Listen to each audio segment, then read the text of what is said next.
Ladies and gentlemen, welcome to the main event. Are you ready to pop your cork? In the left corner at 6'4", 242 pounds, with a record of 45-0, the undisputed. Hey, Michael. Hey, Will. Hey, how many bottles of wine have you had? Well, Will, it's not the wine. I'm just so excited about the podcast. Yeah, I am too. This is not a boxing match. This is We Know Texas Vino. Salute. Salute.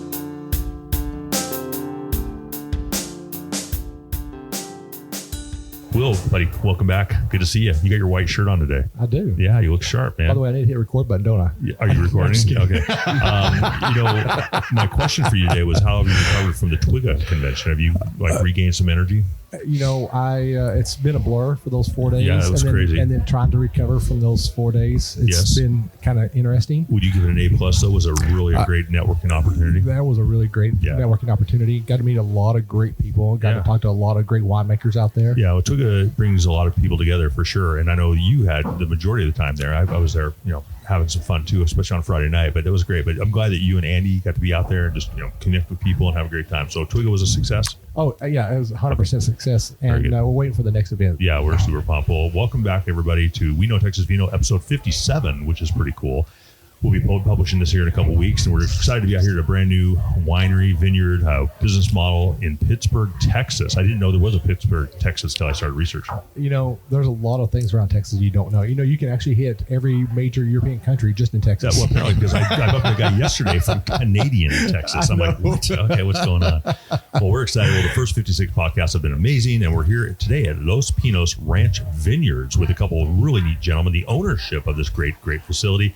We're with Perry, Jeff, and Ken. Welcome, gentlemen. Thanks for being here today. Very, very grateful. Yes. And thanks. Jeff, I'll pick on you first because you poured us some wine. What are we drinking here today? So you guys are drinking our Texican. So this is a 50-50 blend of our Sangiovese and our Cabernet Sauvignon.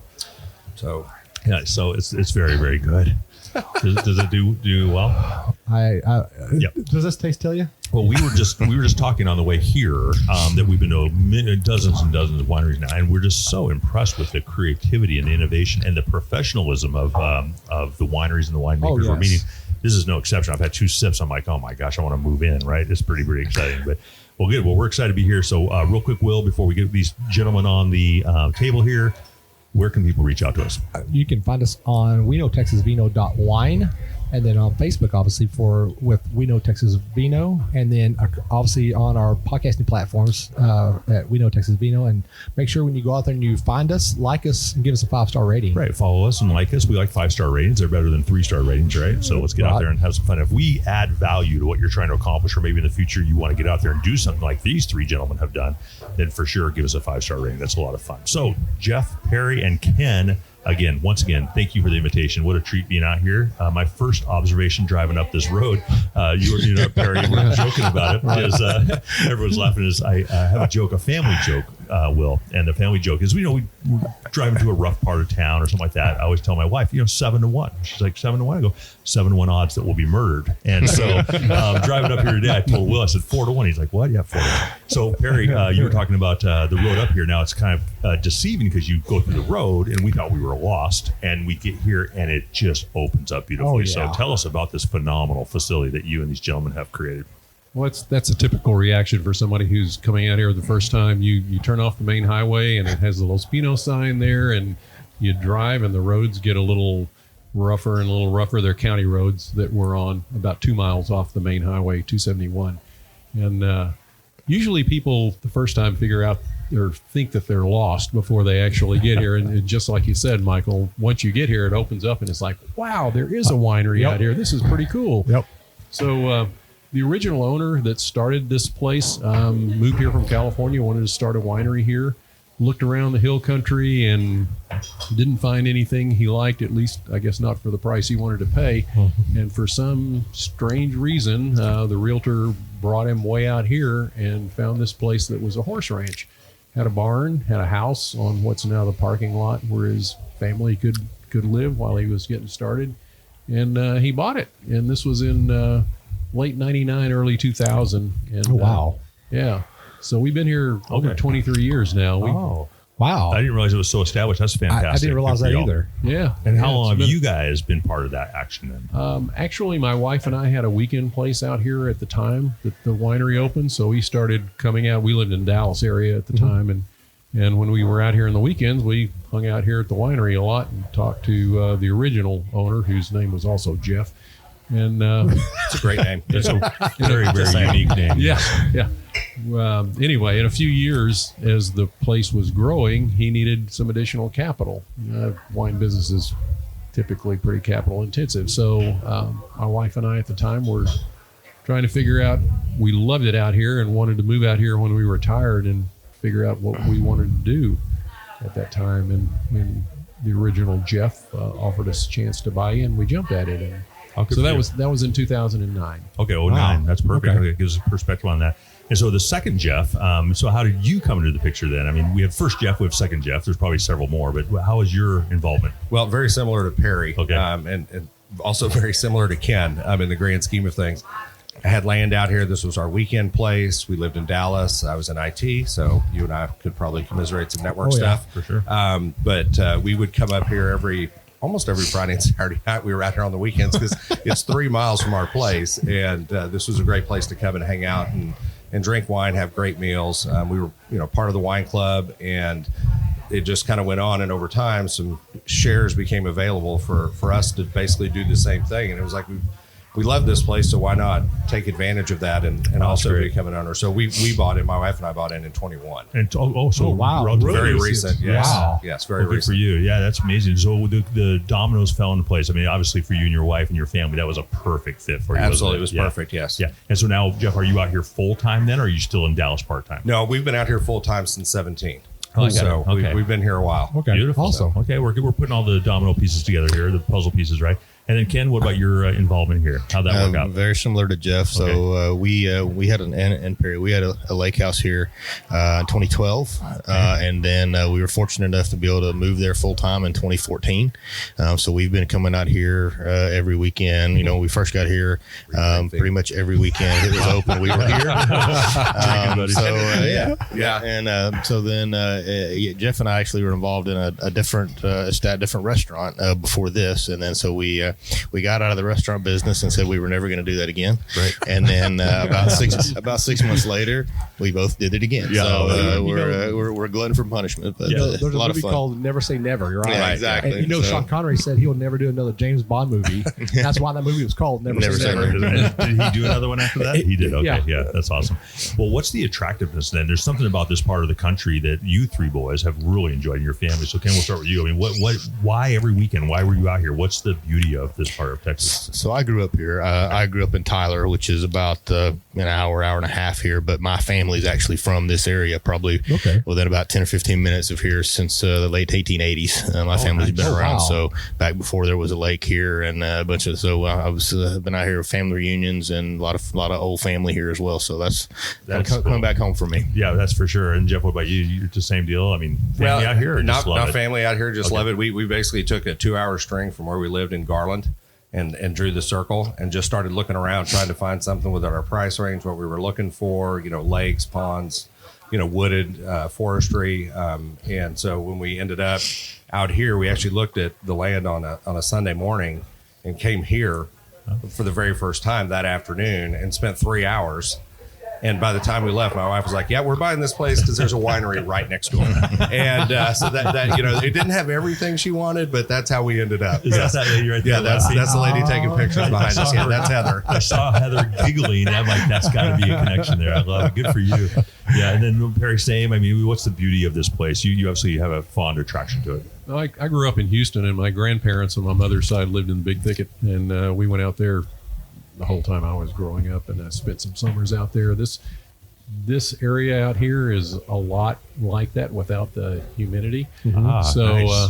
and again, just to get away from Dallas, it was such a great place to get away for the weekend. And I also had a friend who retired the year before we bought the place out here and moved out here full time. So came out to visit him and Said, wow, this is pretty cool. And he said, yeah, and the place next door is for sale. Oh, my. So we bought it.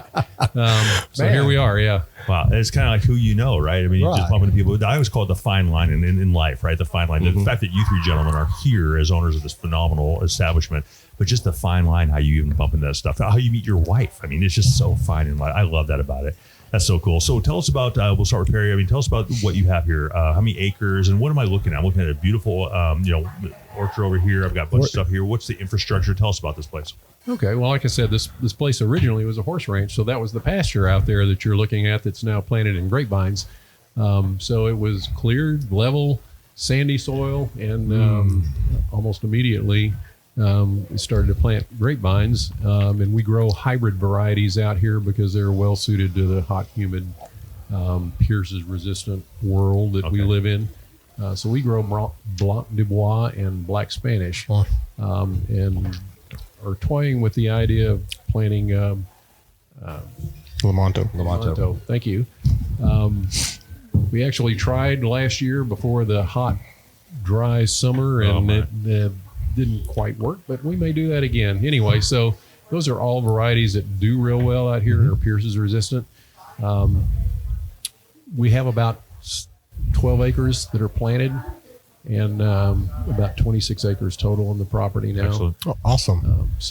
Well, unless I'm hallucinating, it seems like you have maybe walking trails over here as well. Is this an area where people can go venture off and have some fun? Well, we don't really mind if people want to just venture out into the vineyards because it's adjacent to the restaurant and tasting deck here. So, yeah, that's not a problem. We have a cottage here that you can rent for the weekend, and we have another one in the back of the property that we've been working on for a while that's not quite ready yet, but that's our intention with that. And even have another place on the back side of the property that we hope to have some RV spots. Very nice. Yeah.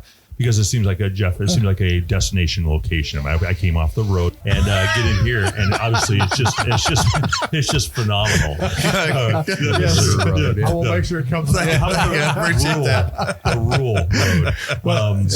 I would like to make a quick comment. You said you want to do an RV out here, like an RV park. Yeah, we're going to probably have to work on the roads out there. Well, actually, we are members already of Harvest Hosts. That's cool. And we get usually one or two a weekend. Nice out here. Just park on the area out there near the vineyard that's cleared and flat, and it's not a problem. It's not as bad as you might think. It's not. I even saw one post on Facebook at one point that said, yeah, it was a great place, but you need a 4-wheel drive to get there. It's like, no, it's not that. I drove my Camaro. It's fine. Well,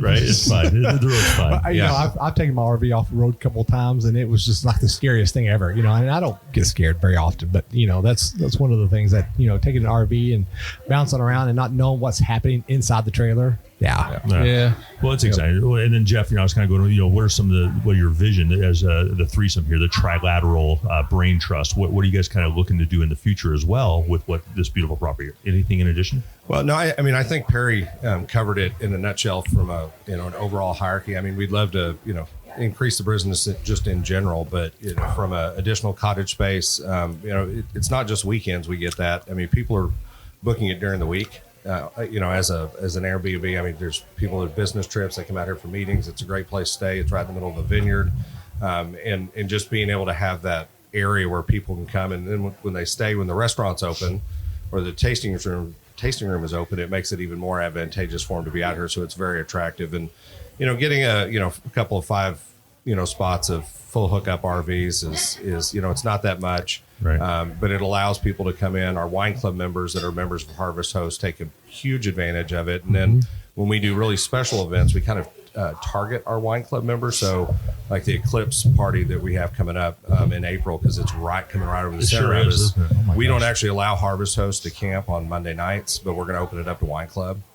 So wine club members can bring their trailers. That's great. If they want to come in, because we'll be open for about 5 hours that day, kind of from 11:30 to 4-ish. Sure. And allow them to come in and stay. And, it's the nice thing about it is you come stay one night. It doesn't cost anybody anything, just the gas to drive it out here. Yeah. So trying to really make it a destination. And we tell people all the time that we're the best kept secret in East Texas. Right on. Okay. I like that. Yeah. Very good. And then Ken, you were talking about restaurants earlier. So you have a restaurant here. Are you responsible for that? You kind of brought that restaurant mindset back to this establishment, or what's that all about? Actually, Jeff is responsible for the restaurant. Jeff is responsible and does a phenomenal job at that. Yeah. So, When he said we'll never do a rrestaurant again, he agreed to do it only as long as I can run it. So that's how this worked. Love it. Yeah. So tell us about the restaurant then. I mean, what's the specialties? It's a full service restaurant, specialized in steaks. Steaks are really a pretty big hit out here. Okay, you had me when you said steak. We're getting into this podcast now. Kitchen's still open. We can get that done. Yeah, Just we need to can. pause for a minute. So we try to have, we've got a base, full menu. Of course, we only serve wine. We don't have a full bar for obvious reasons. But then, we have a fish, chicken dishes, pasta. We try to run. Our chef does a phenomenal job with the specials, and then we have a lot of special events out here as well. A couple of them, we have annual cigar dinner, things like the Eclipse parties coming up. We do something on most of the holidays, Mother's Day, Father's Day, getting ready. So just different events. We have a lot of weddings out here. Okay, well, that makes sense. It's a great venue. Yeah.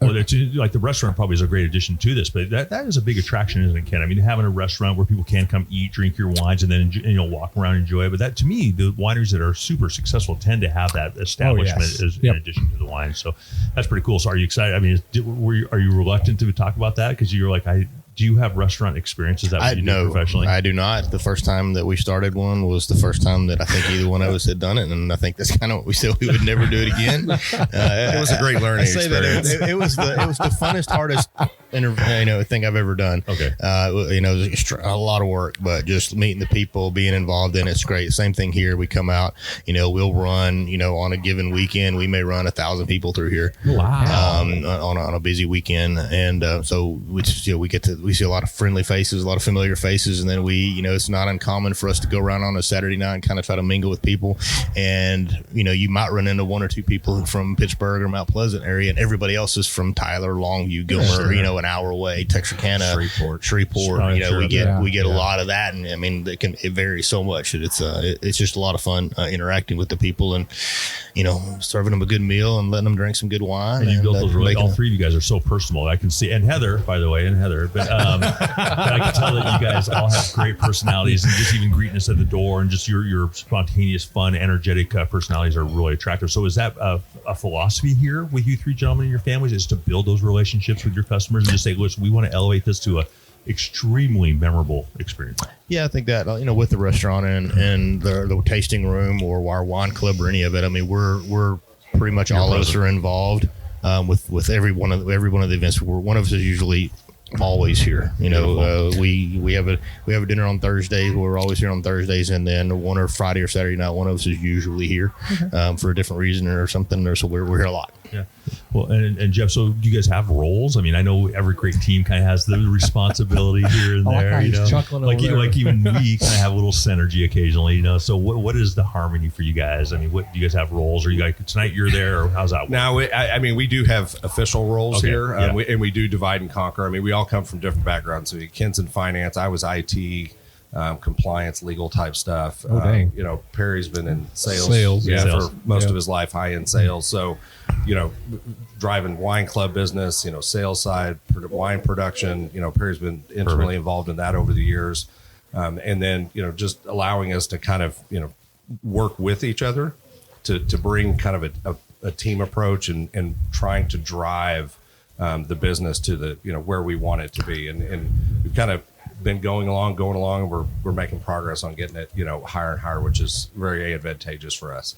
Yeah. And so do you guys have good stories about each other, Perry? I bet you could talk about, Well, the best story I have is that if you want me to, real quick before we do all this, if you want me to, I can mute their headphones. That's okay. He's heard it many times. I've heard it before. Yeah.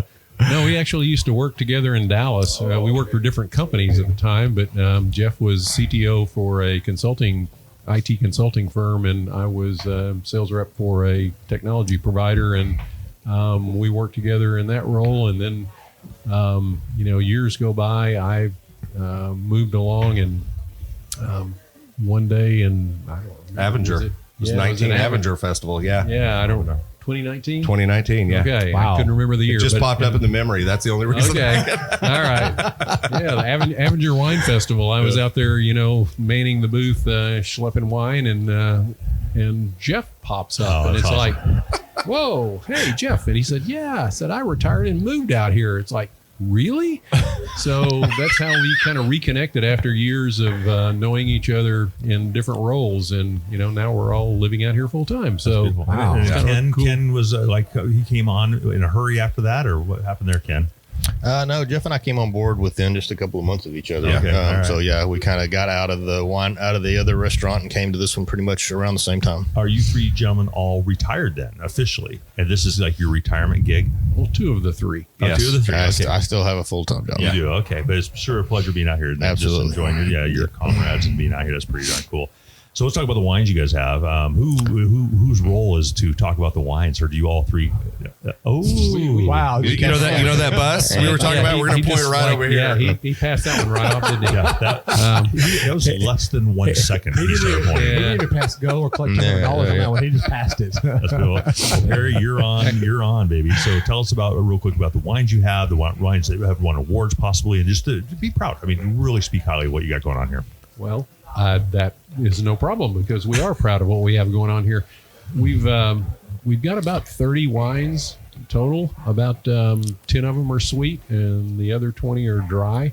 We try to have wines for every taste because some people, most of us, over time started out with sweet wine, and it's been kind of a journey toward the dry side. But some people don't make that transition and like sweet wines forever. So.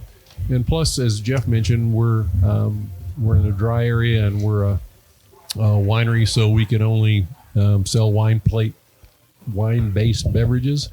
And so we try to have something for everybody, even, Billy Bob, who comes here with Mary Jane. And, when Billy Bob drinks beer, he really wants a beer, but we can't serve beer here.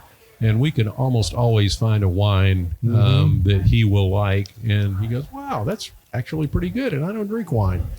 So that's kind of our philosophy, is try to have something for everyone. We've got reds, whites, blushes in both categories. We try to find the best grapes we can from Texas, or if we can't find Texas grapes, sometimes we go to the West Coast and get our grapes. It would be great to be 100% Texas, but our experience anyway is it's hard to find enough Texas grapes to fulfill all of our needs, especially in some years where I know you guys have talked to other wineries, they might have a freeze in West Texas or a freeze here, which we've had a couple times recently, and it really limits the crop. So you have to go looking. And usually when you're looking, so is every other Texas winery, right? Yep. So anyway, philosophy is make the best wine we can, no matter where the grapes come from. That's beautiful. And so you said two things that my takeaways are real quick. One is, people do come in and think they don't like wine. It's a mindset. But then to have something that is intriguing, it's been my experience that if you just find a few samples and let them try those, it's almost 100% from my experience that you will find something that people like, right? So that's number one. Right. I'm glad you said that. Not many people mention that. And number two, what part of the West Coast are you outsourcing wine grapes from? Basically the whole thing. Sometimes Washington, sometimes Oregon, sometimes California. Recently, probably more from California, but just wherever we can find the best. Sorry, wrong channel. Yeah, wherever we can find the best that year. Yeah, for sure, absolutely. And we've found that across the board, though. I mean, you're right. There's probably a minimal amount of grapes every year that wineries can get a hold of, and so you got to outsource a little bit. And I know there's a lot of wineries here in Texas. They try to get everything they can from Texas. Sure. And like what was it, the what do they call it, the devastation or something of October of 2020 or 21 or something like that up in the Panhandle. The big freeze. No, the big freeze. Where Cliff Bingham was talking about how they lost biggest part of their crop because of that. Right, and we buy grapes from Bingham. He has a pretty extensive vineyard out there, Yes, so in most years we buy grapes from him. Okay. But it's the weather. It's agriculture. weather. You can't control the weather. Absolutely. Yeah, and right now, of course, they got that big fire going on up there right now. Right. And I actually made a post on the Texas the Texas Wine Friends page asking about it, and they said right now it actually hasn't affected a lot of the wineries. It affected like maybe 1 or 2 vineyards, but it hasn't really affected a lot of them right now. Yeah, I think it's farther north than where most of the wineries are. Yeah. Most of them are like Lubbock area or southwest of their Brownfield area. Yep. In Terry County is where we get most of our Texas grapes. Awesome. That we don't grow here. Right. And so we'd asked, what are some of your favorite wines? What are some of the ones that you've won awards for recently? I mean, you can all speak on this, but it sounds like Perry maybe is the authority on that. Well, the answer is most of them. I like how Jeff's you guys just sit there and behave. We were our Blanco Grande, which is made from the Blanc de Bois grapes we grow here on site. Just won reserve class champion at Texas or Houston Livestock Show and Rodeo. Oh, nice. Uncorked this year. We've also won Trebbiano was Trebbiano is the other one. Jeff likes. I also like Old Vine Zinfandel. That's won gold medals before. Texican has won gold medals. Our Cabernet, a few years ago, won gold medals. That's great. A lot of our wines. In fact, we have over 300 medals for our wines over the last 6 or 7 years. That's impressive. Yeah. And that's across the country. Have you gone international as well? Have you sent some of those things across the water pond? We have not done any of the festivals across the pond, but like San Francisco Chronicle is an international festival, one of the biggest in the country. San Francisco International, Houston Livestock Show and Rodeo is a huge one, and then some of the other Texas festivals. And we have in the past done Finger Lakes. So yeah, all of those are international festivals that have thousands of wines from all over the world competing. So we feel really good when we win a major award at those festivals. Well, it sounds like you've done extremely well. I'm very, very impressed with that. Yeah, that's awesome. And Jeff, I know you're multitasking here real quick, but so are you the IT guy then? You're kind of run the infrastructure behind this, or what's your major passion? My passion is IT. I love technology. So, yes, I run the infrastructure side of what we do here. Roger that. I'm trying to keep things up and going. And out in rural East Texas, keeping the internet up and going so you can transact business, make phone calls, and do just the average day-to-day things. It ends up being a bigger challenge than what you might think it is. Interesting. And I get alerts. It's funny. I get every time the restaurant's open, it's like every 40 minutes. Oh, we've had a connection reset. Oh, we've had a connection reset. Don't you hate that? Fortunately, all of our systems run offline as well, so it ends up being okay. But yeah, that's what I spend a lot of my time doing. Yeah. And then I work with Perry on some of the other, like the reporting and the production type stuff and things of that nature. Okay. To just kind of keep us current with where we are with that. Isn't that beautiful when you each have those roles, but you bring something to the table, and that's obviously that goes your strengths, and that's good. Yeah. And then Ken, my friend, what are some of the things you're passionate about here, other than just enjoying good people? Yeah, no, I mean, I'm a finance guy, so my day job is I'm a CFO and have been for almost 20 something years now. So trying to keep books and records straight here, and trying to keep us above water. And it is a capital intensive business, so it can be tricky to make all the things kind of fit together and throughout the year. And it seems like there's always something else to come along. When these two guys come to you begging, is it like on the knees begging? Pretty much, a bribe or what? It's pretty much the way it works. Pretty much the way it works. But you're the guy they go to, right? It's like you understand. Jeff helps me out a lot. Like I say, that we pretty much have a redundancy at every one of the roles, and Jeff's up here a lot more than I am on a day-to-day basis, so a lot of the day-to-day needs he covers that. We always we meet pretty much every week to go over everything, so everybody's up to speed on everything, and hope for no surprises. No surprises. That's good. Now, I always know the finance guy is always in charge, right? Everywhere we've been, it's whether it's a wife or they hire someone or whether it's a colleague. Well, it's always funny. You do our finances. I do. I get a lot of people begging me as well. Cash flow is king. Cash flow is king. For some reason, people just always want to get paid for their bills. I don't know what. Don't understand that at all. Can we just do the barter system and call it a day? I'll give you a bottle of wine. You let me have some electricity. Exactly. Great. Yeah. Well, here in East Texas, you're not like exchanging cows or anything for wine or No. Yeah, it's actually pretty high tech stuff. Though. That's good. Wait a minute. Hold on. You said cows for wine? I did say cows for wine. I didn't say that. I mean, but you know, I got some cattle. If y'all want some cattle, I'll take a case of wine. Oh my gosh. Well, I wrote down some things from your website, but it sounds like you guys have a really cool atmosphere when it comes to inviting people in for different unique opportunities. I wrote down Eclipse and Sip. Jeff, you had mentioned that earlier. I bet you guys are excited about that. That's coming right over here, isn't it? It is. It's a once every. I mean, for us, it's the full eclipse is every 300.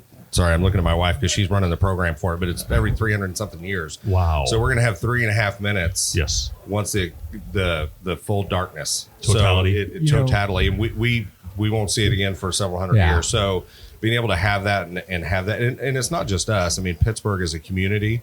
A lot of the other businesses here, we're all doing something creative to try and get people to come here. Yeah, very cool. And just basically try and drive excitement about it. And, you know, who doesn't want to take off work on a Monday, drink wine, and watch an eclipse? Well, is there anything better? I would love to, but I can't. Well, don't say the word can. You can come out here and podcast from here. It's That's completely right. cool. Well, 100%. unfortunately, I work in an environment where it's 24/7. You know, and Poor Will. But yeah. I'll be out here, gentlemen. The four of us will be having a good time. I say that's a good. You know yeah. what? I tell you what, here's what I'm going to do. I'm going to call in sick and I'm going to turn my cell phone There you completely go. off. There you go. There you go. Hope my boss doesn't listen to this. Exactly. Well, that's awesome. Now, I wrote down some other things here, live events. You got music. You guys do like Friday, Saturday music scene, or what do you got going on, Ken?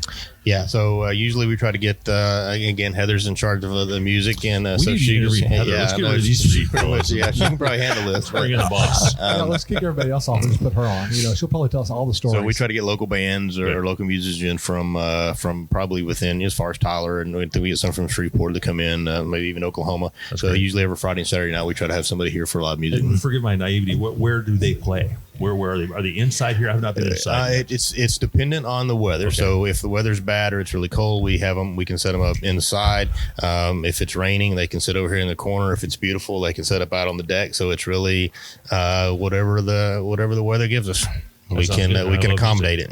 Yeah. And then I wrote down some other things here as well. Let's see here. We got corporate events, camping. You mentioned. I love the thing about the camping closing Monday just for your wine club members. That is classy. That's a smooth move. So what other kind of things do you have going on here? Tours of the vineyards, anything like that? You guys set all that up, Jeff? We do. We have yeah.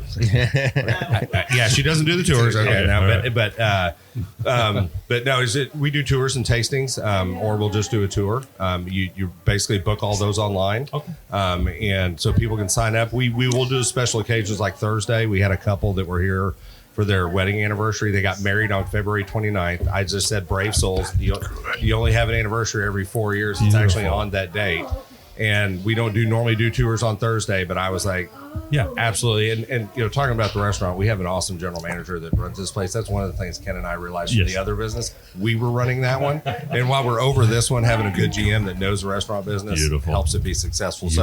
Anyway, I came up and did a tour for them. And we will typically do, you know, at least one, if not two tours, every tasting and a tour every weekend. So they kind of get to see, you know, it's 2 hours, you know, part of that's tasting, the rest of it's a tour. They kind of we basically show them everything. We don't really hold anything back. We try to explain how we do things, why we do things the way we do, and how it's different. Every winemaker does their wine just a little bit different. Fermentation is the same, but the grapes are different. The winemaker's choice, their selection, everything is different. So while you may not like one thing from one winery, you might like something from another winery. Mm-hmm. And you know, and even around here with our Piney Woods Wine Trail that we're a part of, like, we have one bourbon barrel cab, but Keepersall down in Tyler has several bourbon barrel wines, and they're absolutely delicious. Mm-hmm. So it's also that friendly, you know, kind of co-opetition, saying if you like that kind of wine, don't just try ours. Go down there and try theirs. Yes. You know, they have a great restaurant too. You know, they have bed and breakfast. They do similar to what we do. Yeah.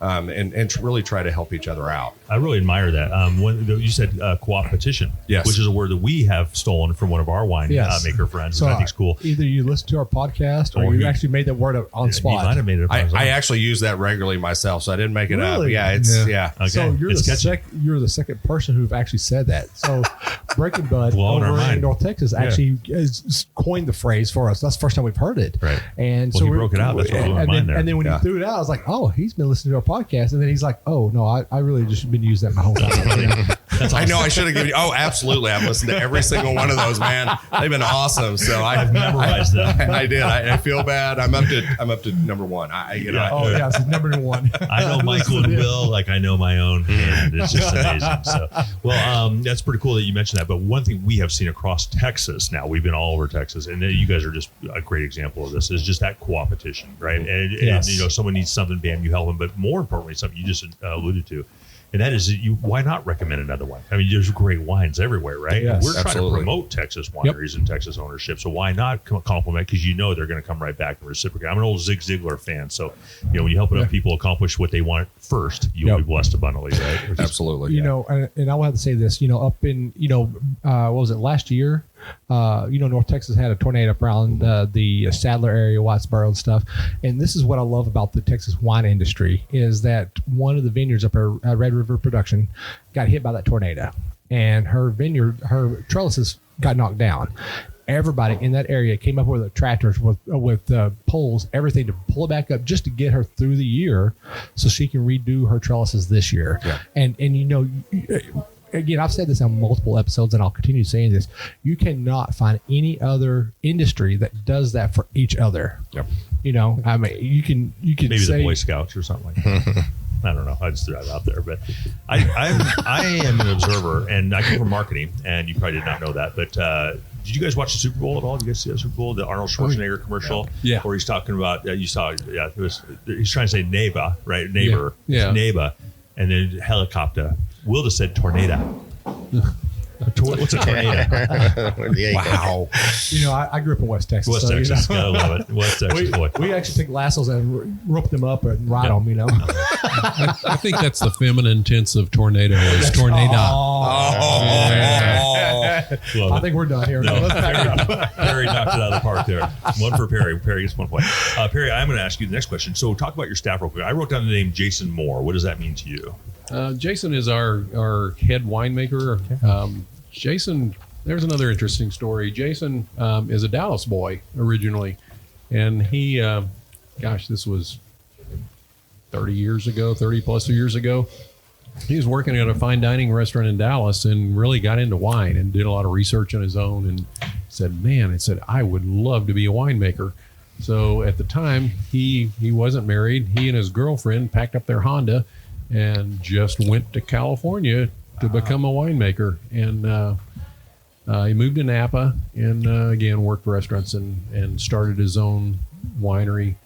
And we became friends. Well, more story that you maybe don't care about, but my wife and I went to Chamberlain's, a steak place in Dallas, and we're talking with the waiter there about wine, and we were about to go out to Napa ourselves in the next couple of weeks. He said, "Oh, there's this guy out there that you really need to go meet. His name is Jason Moore, and he used to work here, and he moved out there and became a winemaker. He's making some great wines now."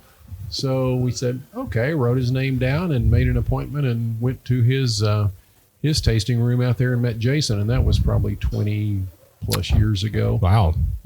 So every time we go out there, which is annually, typically, we would hook up with Jason.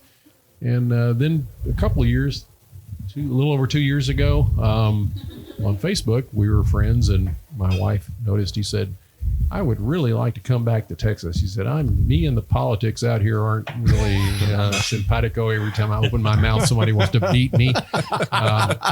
So we called him up and said, "Hey, are you serious?" Because at the time we were just beginning to look for a new winemaker. And he said, "Yeah." So long story short, we signed a contract with Jason, and he is our, I'll call it consulting winemaker. He's here. In fact, he's going to be here tomorrow. He comes back and forth now. Eventually he wants to move, but that hasn't worked out with his family yet. We also have Alicia Whitby, who's on site here, lives in the area, and is our assistant winemaker and supervises all the day-to-day production and is really coming on. So that's the Jason story. Yes. He still has his own brand out there. In fact, he won some major awards at Houston Livestock Show and Rodeo, as well as us. And it's a great symbiotic relationship. Yeah. I remember Nice. even like 30 years ago when I was kind of getting into wine. I'm a West Coast boy, Arizona up through the West Coast, Oregon, Washington. I know those wines very well. But I noticed that the really successful wineries, tasting rooms, business models had great winemakers. So when I was researching this gentleman's name, I noticed he is very successful. So remember that fine line I talked about earlier, how you kind of connect? It was a Facebook, right? Yeah. And you were able to reconnect on that. Right. Was that a huge blessing, obviously, having Jason part of this team? Absolutely. Yes. I mean, if you've researched his, you've probably seen he's made 97, 98, 99 point wines. So he's the real It's deal. a big dog right Yeah. there. Isn't it? Yeah. Good for you guys for having that on board for sure. So while we're talking about that, why don't you go ahead and tell us what you just poured for me? Oh, Because I was waiting for that. good lead-in. You want to take that one, Jeff? I will absolutely take that one. So this is our 2020 Cabernet Sauvignon. So this is actually not even available yet. Oh, so we- we're special. You are special. You're special after our wine club is special. So one of the things we did was when we had our last wine club pickup party, we took and bottled 24 bottles just to serve to our wine club because we really wanted to say, what do you guys think? This is what we're coming out with next. There'll be some final little tweaks to it before it actually gets officially bottled here in about 4 to 6 weeks. But this is what's coming next. We're almost out of our 18. And I figured what a great opportunity, a little self-aggrandizing. Oh, yeah. No, that's what a why- great opportunity to really put Yeah. something in front of you guys to try something. And when you look at our next scene, or our next Texican, as we go forward, it's going to be the newer cabs like this. And this is where Jason and Alicia, who have really been involved in, I was talking earlier about elevating our game and kind of trying to bring us up, to where the next level is on winemaking. This is where the two of them have really helped to drive that and really make our wines, I think, the ones they've been intimately involved with, significantly better. Wow. So we're very, very happy with it. And I figured this is a great opportunity for you guys to try something that's even great. not out yet. So Well, I will We'll have some. I don't have it. I'll have to have some in a minute. I will have to say this. Since I've been doing this podcast, I've kind of got burned out on Cab Sauv because everybody has Cab Sauv, and so I've been drinking a whole bunch of other different varietals and blends and stuff like that. And when you brought this out, and before you even showed me what it was, I'm like, this is freaking amazing. And then you turn it around, and I saw Cab Sauv, and we're like, oh, this is even better now. Because Cab Sauv. Again, as you said earlier, you could get the same grape from the same vine and get two totally different stuff, but in the end, it's still a Cab Sauv. Yes. And you could always distinct that varietal because it's a Cab Sauv. I didn't even know this was a Cab Sauv until you showed it to me, and I was really shocked by that. Yeah. It's an interesting dynamic. And one other thing that I think you guys and your listeners would find interesting is, I mentioned the Piney Woods Wine Trail, but as a group or as a membership group, we get together once a month and we do what's called blind deductive tastings. And it's the winemakers, it's the owners, it's the tasting room people. Anybody that works there is kind of invited to these things. And there'll be 20, 25 of us there. And we are utterly brutal with each other. Of course. And so we're bringing unlabeled wine. Hey, we tried this blend. We're doing this, and we're putting it out for basically feedback to allow others to say, I would throw this in the trash, or no, and it's happened. I mean, it's I've heard stories. or what would you do with this? Maybe you blend it. Maybe you do. So it allows us to kind of bounce things off of other people that are in our area, and we really want to make East Texas a destination wine area, not just an afterthought. And, we talk about it all the time. And what's next or how do we create that? Do we focus on Blanc de Bois? Do we focus on Black Spanish? Do we, as the wineries out here, say, this is East Texas terroir? Right. This is what we're creating. Right. I love that. And so that's a huge thing that helps us fine tune our wines. So you know what you should do as a prank? Take a bottle of a white bottle, and put water in it. I don't think the guy that leads us would appreciate that very much. and say, hey, this is our new wine right here, and present it and see what they say. This is a zero alcohol wine. We've been working on it quite a while, so yeah, Very good for you. Fermentation 5 minutes. exactly. Well, let's shift gears for a minute. You guys are silly. Love it. So, Ken, I'll pick on this one real quick. It seems like you have a really awesome background, not only in finance, but you're here now as an owner. Do you mind commenting your experience on some of the obstacles you guys run into? Is it weather? Is it Mother Nature? I mean, what is, in your experience so far, what are some of the obstacles? Because we connect with a lot of young future entrepreneurs. And so what are some of the things that you can maybe highlight that are things to be prepared for? Yeah, I think number one is the weather. You're never gonna get the same thing twice. You're never gonna get, very rarely you're gonna get what you want. And you're just at the whim of the weather. Mother Nature, and she can be cruel. Yeah. For anything from a late freeze to a hailstorm to a drought to and we get all of those, and sometimes you get all three of them in the same season. That's in the same week. In the same week, right? What was the most recent one that you had to deal with? Mother Nature, what was the most recent one that you all had to deal with? I mean, we had the Texas winter storm. Okay. We dealt with that, but then even last year, we had a late freeze. I mean, we got it here, and I think it was in late March, if I remember right. Yeah. We were budding. I mean, the vines looked fantastic. Second bud already come out. Yeah. Are you serious? They looked fabulous. And it was wonderful. 27 degrees for like 4 hours. It was enough. Yeah. It was just enough. What's your reaction when you know it's coming? You can't do anything. I mean, you just hope, right? You hope that, because there's, vineyard, it might be 10 miles down there that they're just, 50 feet higher, 50 feet lower, and they're fine. We're like, okay, well, maybe we're going to make it. There's nothing you can do about it. Right. So when it gets to that cold, y'all have any kind of like plan? Like, some vineyards will have a fan that blows the air on there. Even in California, and I just found this out, they actually rent a helicopter pilot and will come out there and will circulate air above it, which I thought that was, granted, if you have money to do that, great. But, but when y'all have that kind of stuff, what is y'all's plan for that? Y'all just like, okay, we just can't do this. It's a 2-bottle night. We hope and pray. It's a hope and a prayer. Heather, can you get out and take care of those vines? Because, I got this little heat fan you need to go out and I know. Yeah. Can you drive real fast between the vines of the tractor, blowing some hot exhaust out? I mean, something. Yeah. So you've had pretty much all of them out here since you've been here, and is one more devastating than the other, or is it just all just like it's just that we have a certain amount of acres out there and a certain amount of tonnage that we expect off of it, and we spend the money, and you spent the money, you're invested, you spent all the labor to get them looking great, and then overnight it can be gone. So and now you got to go buy. Now you spend all that money to go get these vines where you want them, get this fruit where you want it, and then it's gone. And so you sunk all that money in, and now you've got to go sink some more money in to buy fruit. So something to look into. So one of our very first episodes at RK, he was actually testing this biodegradable silicone encapsulation that encapsulated the bud to protect it from that late freeze. And when it finally, the late freeze came done and the buds started coming out, it actually busted that encapsulation and dropped it on the ground, and it was biodegradable. Huh.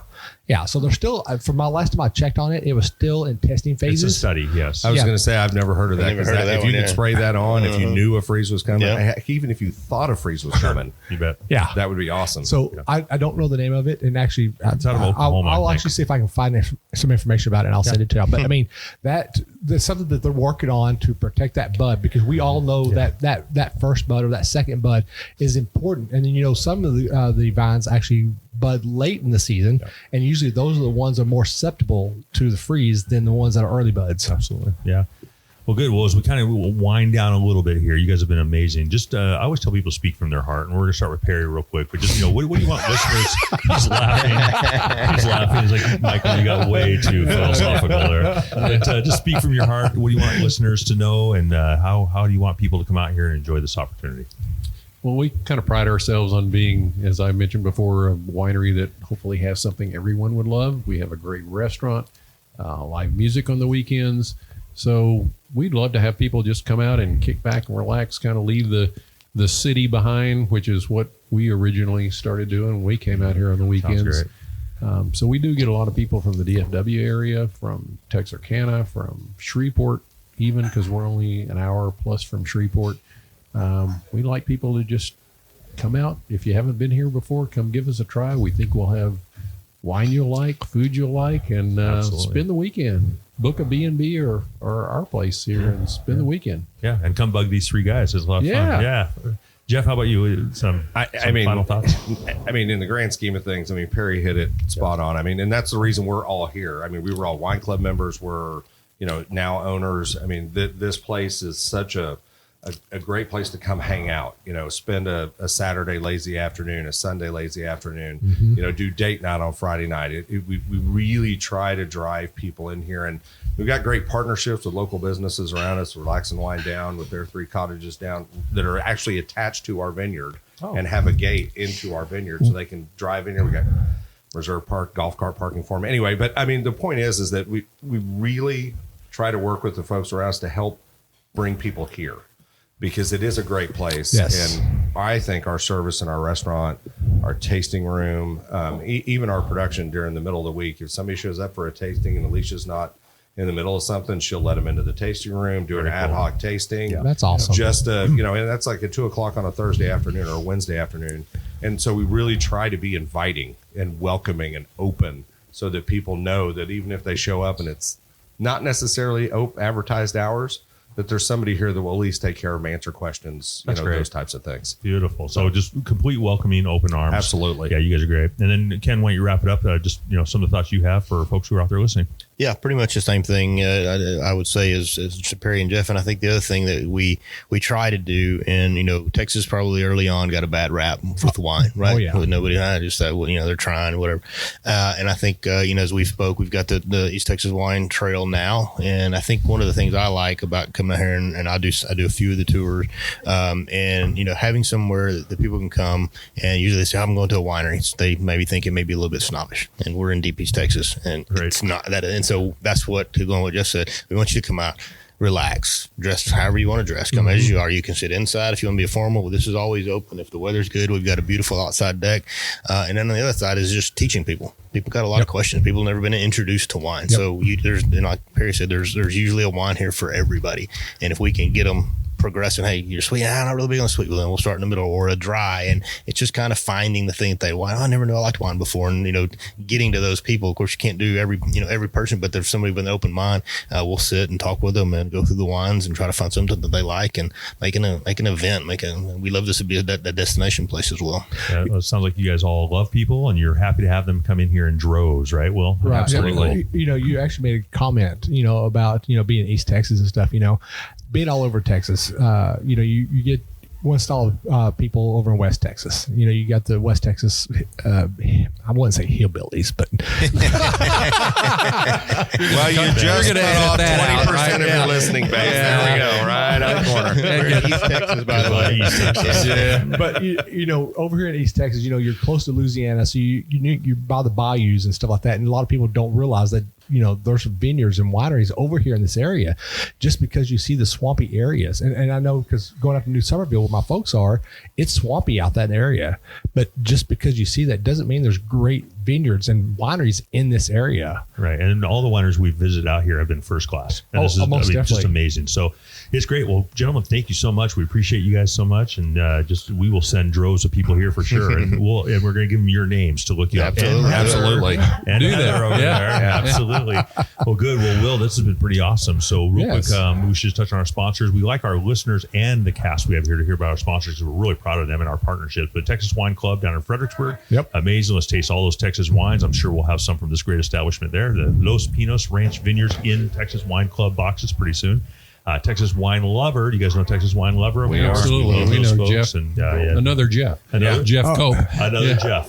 It's popular. I'm just saying. Wow. Yeah. Jeff Cope's name is Godfather, right? He's the Godfather. He's the Godfather. So He's been around a while. I'll give you that. Yeah. More wine. So, Do me a favor. I love it. Jeff, anyone named Jeff is a troublemaker. I'm going to go with that right now. See that. Thank you. Thank you. Thank you very little. Flywithwine.com, our newest sponsor, solving wine shipping problems and dilemmas, of course. And then, of course, the Wino Guy, Andy Gonzalez. You have to have him out here. He's a great teacher, wine enthusiast, guided wine events, blind tastings, deductive tasting guidelines, and much, much more. There's one thing we didn't talk about here, and I'm sorry we're doing this late, but there's one thing we didn't talk about. And I noticed that y'all been doing cigar pairings out here. It is a little late. And I like how he's laughing about that. And I know it's late in the podcast to do that because we're doing our sponsors there, but I wanted to hit on that. Okay, seriously. I mean, because, guys like you and I, we've been drinking wine for a while, but trying to introduce new guys into wine, they like cigars, but they don't know how to pair it with wine. Did you say nude, guys? Maybe. Okay. Anyway, so who wants to comment real quickly about that? Well, that's my jam. So I'm a cigar guy, and I've been enjoying the Leaf for quite some time, many years. And one of the things that when we bought in here was, we used to bring our own. And, we would sit out here and bring our own cigars and sit out because that's food, wine pairing with the cigars. Freaking awesome. Yes. I guarantee you drink this 2020 cab and smoke a Padron 1964 Exclusivo. You will absolutely be divine. See, this man right here is really friends. So what we tried to do when we started this here was we basically picked 6 cigars that would pair with all of our wines in a general aspect. So there's always going to be the darker cigars that are with the heavier foods, the steaks, the ribeyes, the big marbling, all of the meatiness to it, all the way down to the seafood and the pasta, which is more of an Alfredo or a lighter sauce. So you got a lighter cigar like a Perdomo kind of thing. And then, of course, we cater to those that either, and I hate to say this, Heather, that either don't smoke or like the fruity ones. So like we carry like a Groovy Blue, and it's a cigarillo, it's a cigar shaped like a cigarette for all intents and purposes. But we try to broaden that out. And Ken touched on it earlier when we did this. We talked about the cigar dinner. So what we do with the cigar dinner is there's 75 people. We close the place down. It's limited to 75 people. It's a 4 to 5 course, paired wine, paired food, paired cigars. Wow. Everything is included. In Fuego Cigars and Rockwall is our supplier, and Lee out there takes fabulous care of us. And we usually carry a couple of the ones we normally have, and then we have usually 1 or 2 new ones. Nice. Because what we're trying to do is we're trying to say which one might be a hit. So if we need to replace something that wasn't a seller, we have an idea of where to go with that. And that's what we did with this last one. Yep. And so that's how we ended up with Street Tacos, which is a weird name for a cigar, but they're absolutely awesome. Are you serious? Yeah, absolutely. They have a Macanudo and a Connecticut, and they're just the bomb diggity. Yeah. Oh, wow. He Bomb said diggity. bomb diggity. I did say bomb diggity. Co-opetition, bomb diggity. I'm full of good words today. You are. So, we're just going to drop a mic right here and just call it a day now. Well, you made Will's day, Jeff. Well, good. That's pretty darn amazing. And when we were out at Kiefer Saul, y'all were doing that cigar and wine pairing out here. And I'm sitting there looking at Michael. I said, we got to figure out how to make it out here. Yeah. And there was just no way we could make it out here. But that's one of the things I want to try to introduce this year is doing cigar and wine pairings, because there are more guys get into wine now, and a lot of guys love cigars. And so why not introduce cigars and wine together? That's just, it's the last Friday of January every year. Okay. Last Friday of January every year. It won't change. It's always going to be the same day. That's what we're going to do. You should start doing it like every last day of every month. Oh my God. If I could afford to, I would. I promise. That's beautiful. So I'm sorry to derail our That's all right. closing right there. I learned a lot, actually. That's so amazing how much you can learn in 4 minutes. So Oh, yeah. beautiful. I'm glad I talked too long. No, you're great. You're good. You're amazing. You're good. So Will, that's amazing. These 3 gentlemen are like our brothers, man. It's pretty cool to see them here. It's pretty awesome.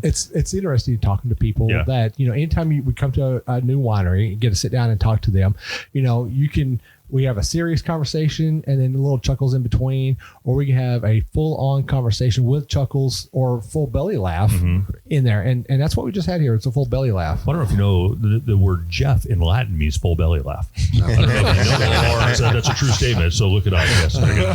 Well, we do closing remarks real quick. So take away real quick, Will, from this really fun podcast. I'm going to say my what I'm taking us through this is no matter what kind of walk of life you're in, you can always do a winery. No. Okay. Am I right? Three different unique uniques here. The okay. 3 different walks of life. We come together and they made a winery. They made something amazing. Yeah. And my takeaway is pretty simple. I love seeing harmony and melody and that nirvana. And so 3 gentlemen and their families who've come together and done something really awesome together. I'm very impressed with that. So my takeaway is, you don't have to do it independently. You can find good friends and people you trust and people who have great skills and bring their strengths. And of course, we all have our weaknesses, and I'm sure you each point them out to each other every so often.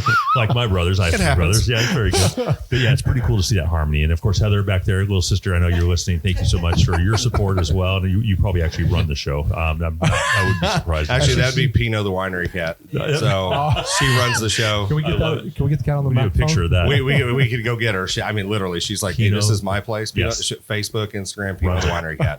Just go out and check her out. Yeah. I love it. Are you serious? I'm totally serious, and she follows every tour. That's awesome. Yeah. Well, real quick, who wants to talk? How can people reach out to you guys, either on social networking or, of course, your physical address? Who wants to comment? Well, I would normally punt this over to Heather because she kind of runs that stuff. But Facebook, Instagram. We're Snapchat, TikTok. We have a website. We revamped our Twitter page. You you can pretty much get to us. I mean, you can use the phone call too if you want. What is that? The phone, actually, yeah, I know it's a challenge. So but you can text us. I mean, we answer Google Maps. I mean, anything anybody can message us. There's always somebody. I mean, Perry and I typically answer most of those, but you can reach us probably a dozen ways. Beautiful. And we just want you to come out and have a good time. Yep, and don't be intimidated by the road. It's actually a beautiful road. I want to revamp my thoughts on that. The trees were wonderful. I mean, I've seen a 45-foot Class A pulling a truck behind it and make it in here. So if they can do it. Yahoo. I'm just saying. And one of the visions is to have that road maybe eventually all paved up. It's all beautiful. I think it's wonderful. So I'm going to finish with a few quotes. Do you have something you want to say? So I want to make sure I'm going to say this right because I want our listeners to find this cat. Okay. The cat. You said Pino the winery cat. The winery cat. Pino the winery cat. Okay. All right, got guys. I'm following it right now. I love it. So a couple quotes real quick. I saw a sign the other day and it said, "This wine is making me awesome." I thought that was a great sign. That's quote, "There are 13 minerals that are essential to human life, and all of them are found in wine. Coincidence? I think not." And then finally, "Oh no, I bought wine instead of milk again." So from Wino, Texas Pino, 3 awesome gentlemen, their families. We're really proud of this organization out here with Los Pinos Ranch Vineyards. From Wino, Texas Vino, this is Michael. As a will. Cheers. Cheers.